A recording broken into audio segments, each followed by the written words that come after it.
everyone's well. It's been quite a while since I did one of these track discussions of the tracks on my album, and the reason for that is we've been writing. I've been writing, and we've been recording some new material in the studio. So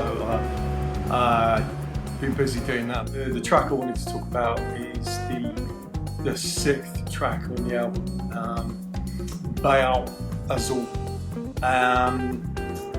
The story behind this track, I was listening to a really great Pat Metheny album a lot, sort of around sort of September, October 2019 when I was living in Spain, and I was really loving this album, and one track in particular was called Episode Azul, and it's actually written by Lyle Mays, who unfortunately died fairly recently. He's no longer with us, so R.I.P. Lyle Mays, and thank you for the wonderful music that you gave us.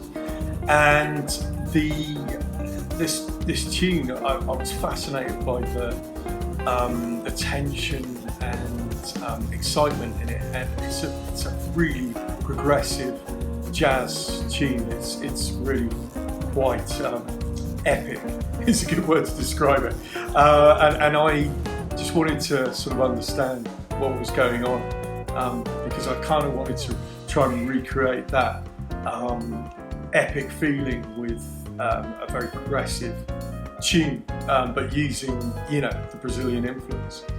So what I did on a flight from London to Rio de Janeiro, on the 1st of November 2019, when I first came out to Brazil, or I should say returned to Brazil, to start working on the album.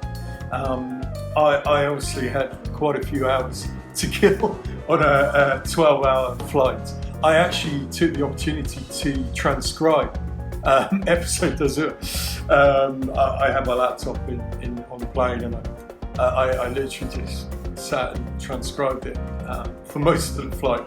I really wanted to get the interesting chord sequences in my head and understand what was going on, and it was a really great exercise, because it enabled me, a few weeks later to write Baião Azul, and the name, is a hats off to the track by Lyle Mays and Pat Metheny, Episode Azul,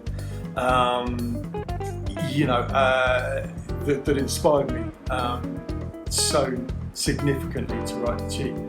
And what I used, I heard this really driving Baião groove would really suit this kind of epic tune, and that was so brilliantly recorded by Roger Alessio on drums and Diogo Burker on bass, and it's a great groove. Those guys really felt that groove and really gave it such a tight, brilliant groove.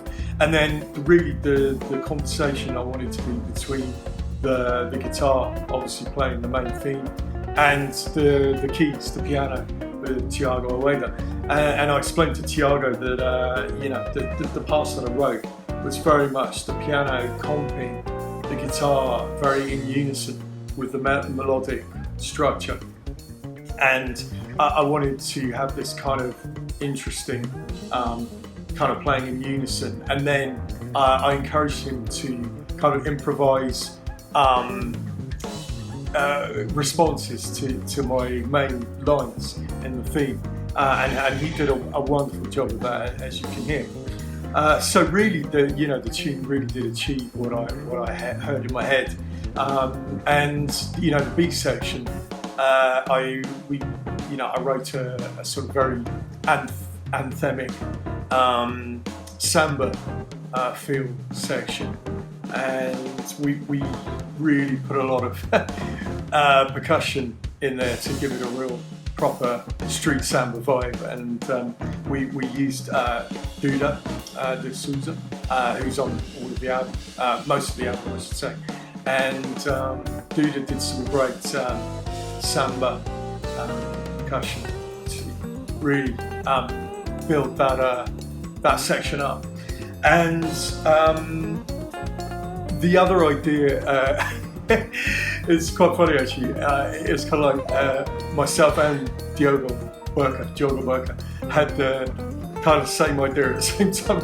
We were listening back to the initial recordings of the track, and we both sort of turned to each other, and I can't remember who said it first, but we were both thinking, wow, wouldn't it be nice to have some kind of chorus, of vocal style chorus in the sample section, really to give it a little bit even more Brazilian feel, and just to make it even more epic. And Diogo Burka happens to be a great vocalist as well as a fantastic bass player. Well, and everything else that he plays. So we got Burka to do a great little session where he sang the chorus section of the B samba section, and we also had the idea for him to sing on the last head, the last main theme melody, where you can hear in the background a vocal chorus is sort of singing in unison with the main guitar line, and it's just, we wanted to really raise the stakes for the final head and main theme, and really make it as epic as we could. And I'm really pleased with the result, and I know the guys with the team. It was a great tune to record. It was fantastic, great to write, great to record, and you know, I think it's one of my favourites on the album. It's I think, you know, if somebody asked me to, you know, what's Jules Hayes' album all about, what's this Brazilian thing going on, I think this would probably be, if I had to pick one tune to represent the whole album, it would probably be this one. Just because we managed to get so much into it, but without it sounding too crazy or anything. So I really hope you enjoy Baião Azul as much as we enjoyed recording it. And yes, the links are above as usual. Go check it out.